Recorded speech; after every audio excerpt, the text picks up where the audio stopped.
کیا ہوا چھوٹی بہو؟ میں پوچھا لگا رہی تھی۔ کیا ابھی تک گھر کا کام نہیں ہوا؟ بیٹی بس کر رہی ہوں۔ ہاں ہاں جلدی سے کام کرو، میرے پیٹ میں چوہے دوڑ رہے ہیں اور مجھے دال چاول بنا کر دو۔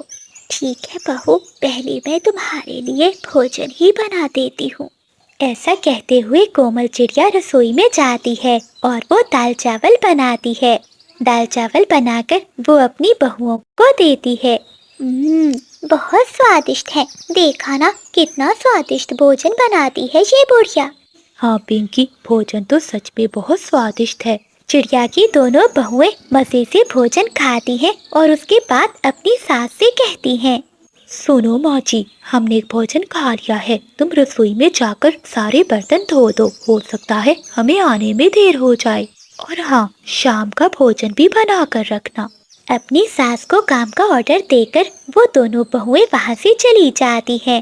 اے اوپر والے، میں کیا کروں؟ اس عمر میں بھی مجھے کام کرنا پڑ رہا ہے، ایک تو میرے پنکھوں میں بہت درد ہے۔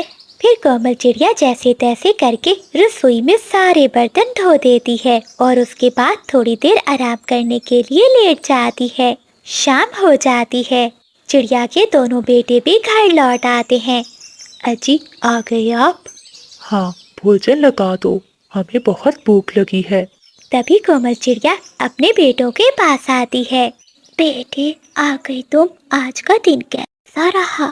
کیا ہم تمہیں دکھائی نہیں دے رہے ماں؟ اگر سوال جواب ہو گئے ہوں تو ہمارے لیے بھوجن لگا دو۔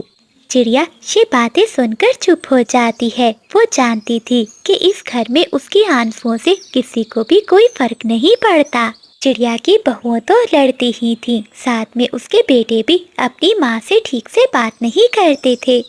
دیکھ بڑھیا، تجھے کتنی بار کہا ہے کہ آتے ہی ان کا موڈ نہ خراب کیا کرو۔ بڑی بہو، میں تو بس اپنے بچوں سے بات کر رہی تھی۔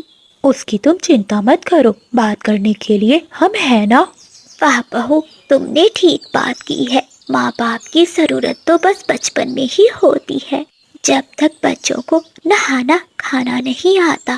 جیسے ہی بچے بڑے ہو جاتے ہیں اور اپنا کام خود کرنے لگتے ہیں تو انہیں اپنے ماتا پتا کی ضرورت نہیں ہوتی، وہ انہیں لات مار کر بھگا دیتے ہیں۔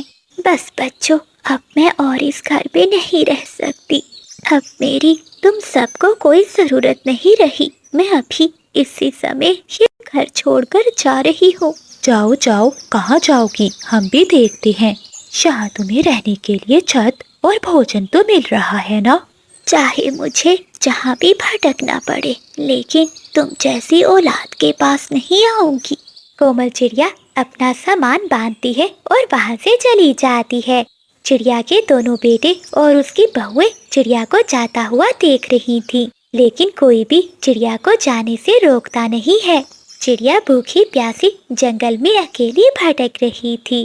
ایک دن اسے اپنی پرانی سہیلی بجلی کافی ملتی ہے۔ ارے کومل، یہ تم نے اپنا کیا حال بنا رکھا ہے؟ اپنی پرانی سہیلی کو دیکھ کر چڑیا کی آنکھوں میں آنسو آ جاتے ہیں اور وہ اسے ساری بات بتا دیتی ہے۔ تم چنتا نہیں کرو چڑیا، کہتے ہیں نا اوپر والا سب دیکھ رہا ہے۔ تم چلو، تم میرے ساتھ چلو۔ بجلی کافی کومل چڑیا کو اپنے ساتھ اپنے گھر لے جاتی ہے اور اسے کھانے کے لیے بھوجن دیتی ہے۔ بجلی بہن، تمہارے بچے کہاں ہیں؟ کومل بہن، کچھ سالوں پہلے میرے بچوں نے بھی مجھے گھر سے نکال دیا۔ یہ بچے ایسا ہی کرتے ہیں، جب انہیں ماں باپ کی ضرورت نہیں پڑتی تو انہیں لات مار کر نکال دیتے ہیں۔